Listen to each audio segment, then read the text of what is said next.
So the Hornady lock and load is a 5-stage auto-progressive press.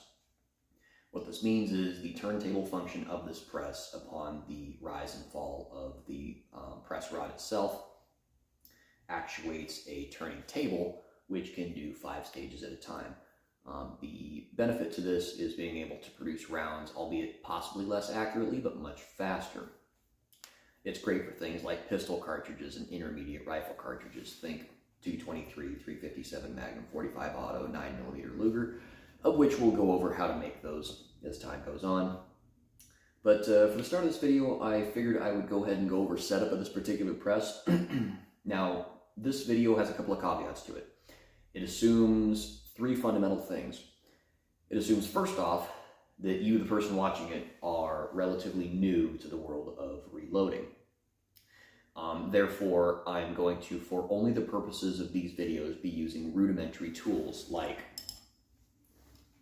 a typical right-angle pick, or 45-degree pick, and a set of slip joint pliers, let's say, for example, for setting up dies and things like that. Also going to be using just about the cheapest set of Allen keys you can really buy. This is a Pittsburgh, available over at Harbor Freight. There's only one size you'll need out of this set. The other 3 will actually come with the press itself, or at least it should. Second thing I'm going to assume is that regardless of that fact, the people watching this have some basic idea, fundamental understanding, or possibly even basic experience with reloading, hence the basic tools. And most likely what those same people are going to expect having used in the past would be something more along the lines of this. That is an RCBS rock chucker, the original one actually. Third thing that this video assumes. So first assumption, layman's watching, basic tools. Second assumption, basic rudimentary understanding and possibly light level experience, probably single stage press experience, and this might be your first auto progressive press. Third thing is I'm going to assume that you have an appropriate table and that you've already taken your press out of the box and the parts out of the bags, and you've mounted this in a sturdy fashion to a table. So those are the things that this video is going to assume. I think it's fair to assume those things to begin with. So having said that, we'll go ahead and go over how this is set up. The RCBS rock chucker, unlike the turntable press or the auto progressive press, is a single stage press. If your ammunition requires 5 steps to produce, you need to run that ammunition through that press 5 times. Whereas this, aside from the first and last 5 strokes of the actual press, every single stroke of the press handle, the press rod, gives you a ready-to-fire cartridge, which we'll go over in other videos. So for this video, we're going to go over setup. So there's a few things you need to understand. First off, each station on this press has a purpose. Only one of them has a specific purpose. The first stage, which you'll see when I finally put a shell holder on this, is this hole right here is the drop hole for your primers.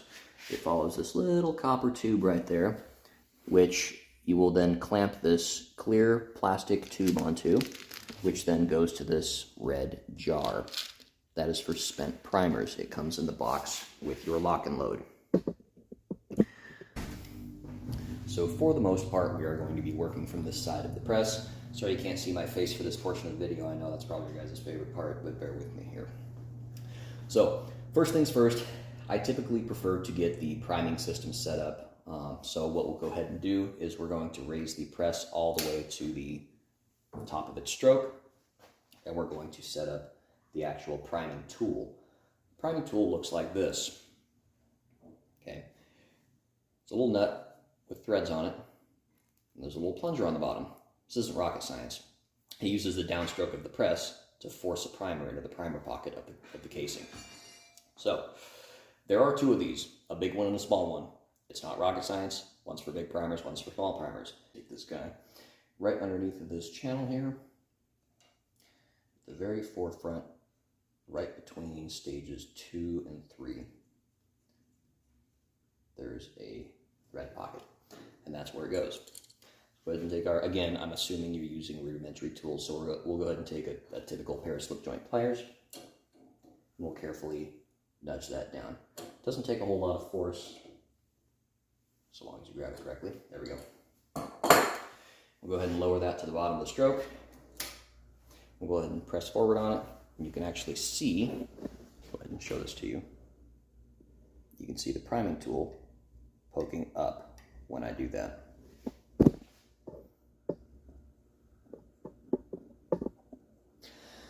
Next component is going to be the assembly of your primer dolly.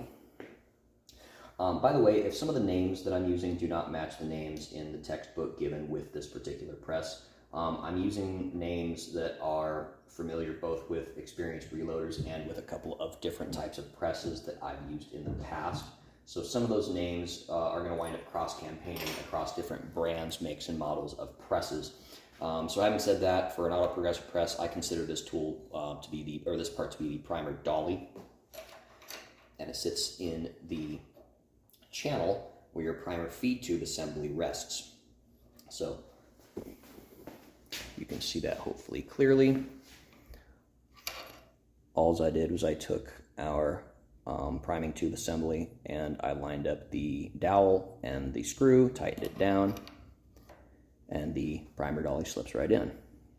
So next step is your spring. There's the return spring for the primer dolly. I suggest doing the hook end first. It hooks onto the base plate of the turntable, and the closed end goes over the dowel on the primer dolly. And there it is. Next thing is going to be the guide rod. It's what operates against this little pulley on the primer dolly.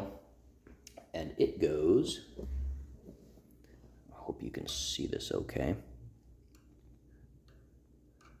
There's a spring-loaded catch pocket for the end of this.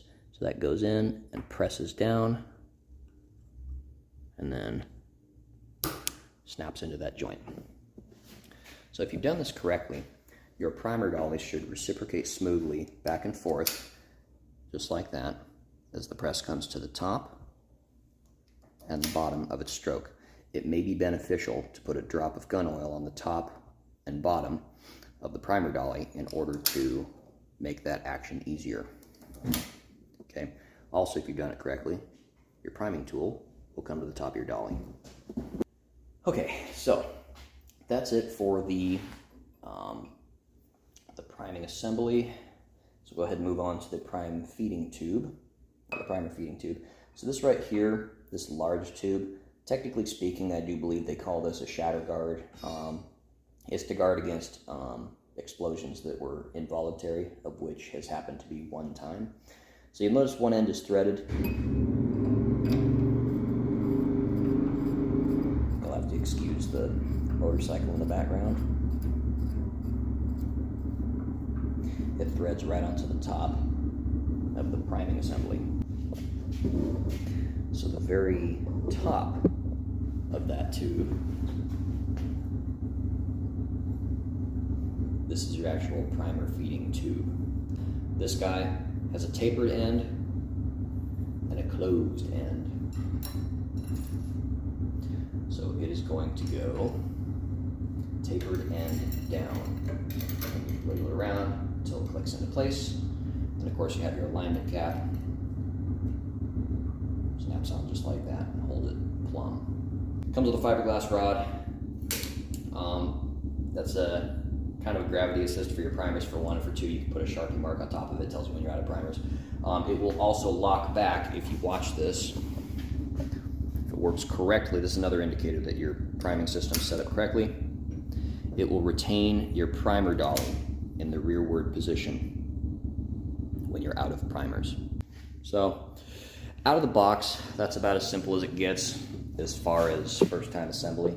It's very, very easy as far as I'm concerned. So hopefully that helped you guys out. I'm going to go ahead and tune in for the next video. I'm going to go ahead and go over putting together the automatic powder dispenser.